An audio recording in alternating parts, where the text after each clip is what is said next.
So it's day 5 of the Iran war. The US-Israeli airstrikes are continuing. Israel says it hit dozens of military targets across Tehran, including Iran's security headquarters. The US has struck an Iranian Navy ship off the coast of Sri Lanka. 140 people are thought to be missing after that attack. While Iran has targeted US allies across the Middle East, firing drones and missiles on Turkey, Israel, Saudi Arabia and Kuwait. Inside Iran, there is a state-imposed internet shutdown with very little news coming out of the country. The death toll has surpassed 1,000 civilians since the conflict started on Saturday. But the BBC has been in touch with people living in the Iranian capital. 2 men messaged us on Tuesday evening. For security reasons, the original recordings can't be used and their names have been changed. What we are experiencing now is beyond what we experienced during the 12-day war. The number of explosions, the destruction, what's happening, it's unbelievable. On the first day I went to work, that night they announced that Khamenei had been killed. That night was strange too. I live in the city centre, and when the news of his death was announced around 10:30 to 11 p.m, you could hear cheering and ululation from people. I didn't expect that kind of reaction. The city centre atmosphere after the attack was very security heavy, and it still is. Every day they send SMS messages warning that if we go outside, they'll deal with us harshly. Today, a message came saying that if anyone among you goes out and protests, we consider you Israeli collaborators. When the war began, my life turned into a roller coaster ride. In the first 3 days, our city was heavily bombed, and we live in an area where fighter jets constantly pass overhead. So along with 2 of our friends carrying our emergency backpacks, we've been moving back and forth between their house and ours.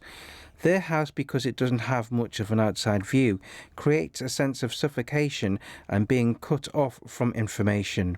Our house, with its many windows, keeps us more aware of what's happening, but feels less safe. These past few days, except for the first day, the sky has been constantly cloudy. The city's landscape, with columns of black and white smoke, the mountain backdrop and the dark overcast sky, looks like an expressionist painting, a spectrum of tones from deep black to white. It's an image that is simultaneously beautiful and horrifying. When the news of Ali Khamenei's death came, we didn't believe it at first.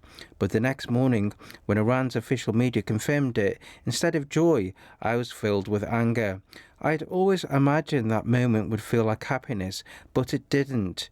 The thought that, because of one person's delusion and madness, almost all the years of my life and the lives of millions like me were destroyed, and thousands lost their lives, and yet he himself was removed from the scene in a single moment, made me truly angry. Well, the state funeral of Iran's supreme leader, Ayatollah Ali Khamenei, has been postponed, according to Iranian state media. He was killed in an Israeli attack on Saturday. His son, Mujtaba Khamenei, has reportedly survived.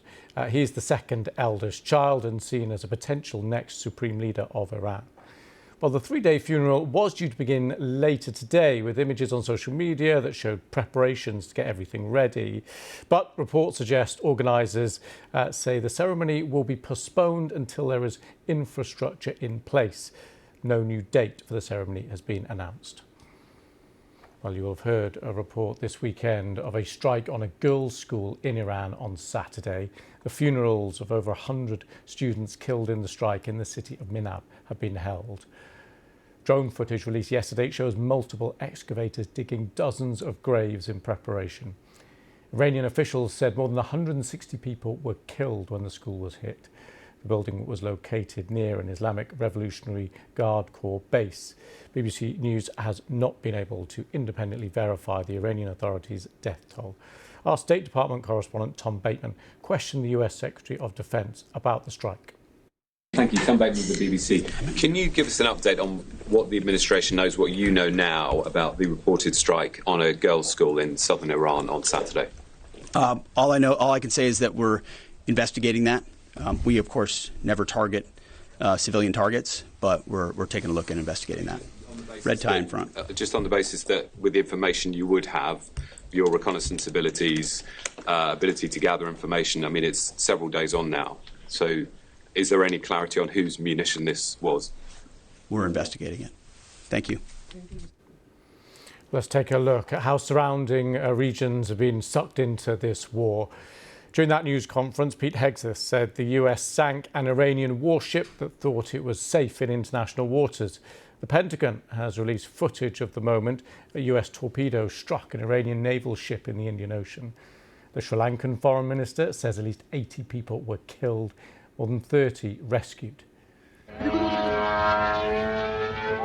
Iran is also continuing to carry out attacks across the Middle East. Turkey, Israel, Saudi Arabia, Kuwait have all shot down drones headed towards them. In Dubai, one drone reportedly hit the US consulate there. And a missile fell to the ground in an open field in a Kurdish-controlled area of northeastern Syria. Well, BBC Persian's Nafise Konavad is in Baghdad and explains how Iraq, which shares a 1,600-kilometre land border with Iran, is trying to stay out of the crossfire. Iraq has been trying so hard not to be dragged into this conflict. Iraq's airspace is closed, and Iraq has sent multiple messages to Tehran, to Washington, and also indirectly to Israel that the airspace of this country should not be used by any party to carry out attacks against each other. But there have been some reports showing that a part of the airspace had been already used by the US and Israeli jets to carry out campaign or refueling their fighter jets over Iraq in this campaign. So how aligned are Arab countries in the US-Israel war with Iran? Gamal Rushdie is a spokesperson for the Arab League. Arab countries were not part of this war. Arab countries were not at war with Iran. Actually, to the contrary, some Arab countries, notably Oman, but not only Oman, also Qatar and Egypt and other Arab countries, they played significant roles trying to avoid the situation we are facing now, trying to avoid this war and to provide a kind of a diplomatic path. Oman brokered the dialogue between the United States and Iran, and Arab countries were clear before the war that they are not going to allow their territories to be used in any military action against their territories or airspace to be used in any military action against Iran. And that's why Arab countries actually are extremely frustrated at the Iranian attacks and the Iranian policy, and that it's like no good deed goes unpunished. And if you're just joining us, this is all you need to know about the Iran war today in 15 minutes. Next, Donald Trump appears to have abandoned all attempts at reaching a solution diplomatically. Yesterday, he criticised Keir Starmer over his refusal to permit the use of UK bases for the initial strikes on Iran. Today, he turned his attention to Spain, something which TikTok users have been talking about today. Trump threatened to impose a full trade embargo on Spain for not allowing the US to use its facilities. This was the Spanish Prime Minister's response. La posición del Gobierno de España se resume en 4 palabras. No. The Spanish government's position can be summed up in 4 words: no to the war. The world, Europe and Spain have been here before. 23 years ago, another US administration led us to another war in the Middle East, a war that in theory was said to eliminate the weapons of mass destruction of Saddam Hussein and take democracy and safeguard global safety. But in perspective, it had the opposite effect. Now, the Mediterranean Isle of Cyprus has found itself unexpectedly drawn into the conflict. European countries sent warships and anti-drone defences to Cyprus after a British airbase was hit on the island over the weekend.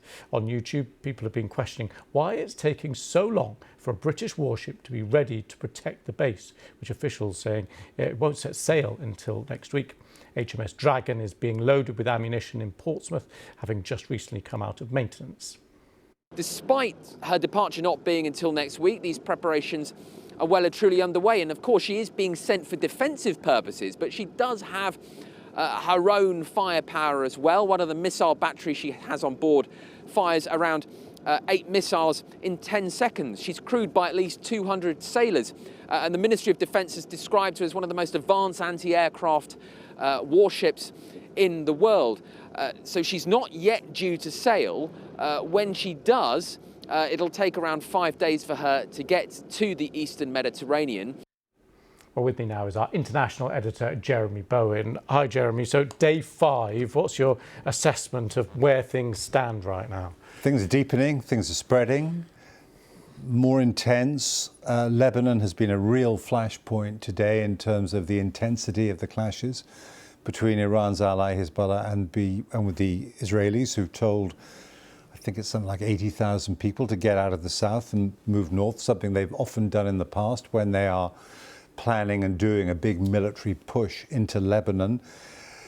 And I think also probably, and it's hard to tell what's going on in Tehran, obviously, but for a growing sense of worry and I'd say probably despair about how long this is going to take, when is it going to end, how is it going to end, are they going to see it through, what happens to the Iranian regime? These are all big questions, and I think there are, at the moment, no one has any credible answers. Okay, well, let's just try and dig down into some of them anyway. We heard from Washington earlier, restating the aims here in terms of the degradation of its nuclear ambitions, the strength of its proxies, the strength of its navy, the strength of its missiles. Does the US have the capability to do that slightly more limited aim, forgetting things like regime change for the moment? They've clearly, the US and with Israel, have got enormous capacity to do damage. And they are using it. And because the Israelis last year pretty much destroyed all of Iran's air defenses, it's not militarily that challenging for them because there's almost no jeopardy for them in the skies. The skies are virtually open, and they're saying that too. So that's going on. There are differences between, it seems anyway, what the Israelis want out of this and what the Americans want out of this. I think the Israelis, Prime Minister Netanyahu faces elections this year.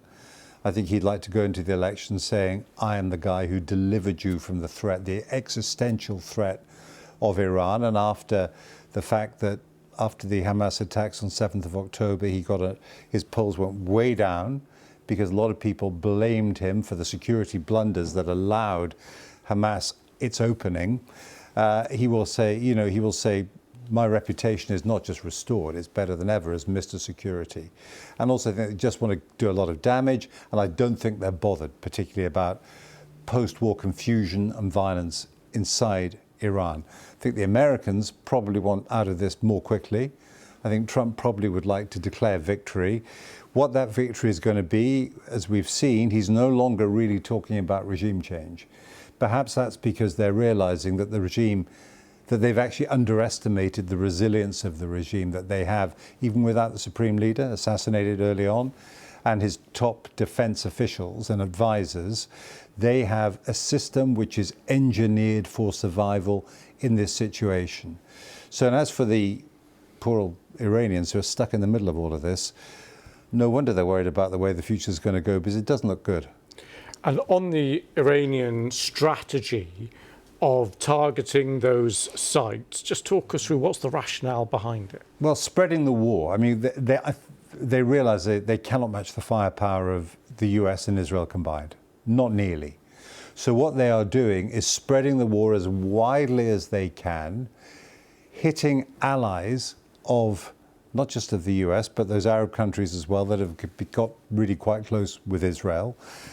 They've even hit Oman, which is the main intermediary normally between Iran and the West.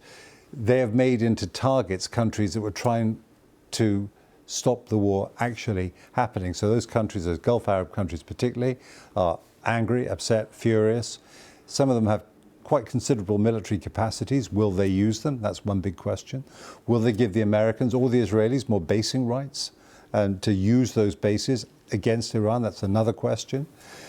And I think what the Iranians are trying to do is to disrupt those plans by spreading the pain as much as is possible, closing the Straits of Hormuz, but spiking oil prices, putting the cost of petrol up, and gasoline prices are a big electoral issue in America. And of course, they also have elections this year, trying to find ways essentially for Trump to say that's enough, because if they're still there, the regime, when Trump says that's enough, they'll say it's a victory.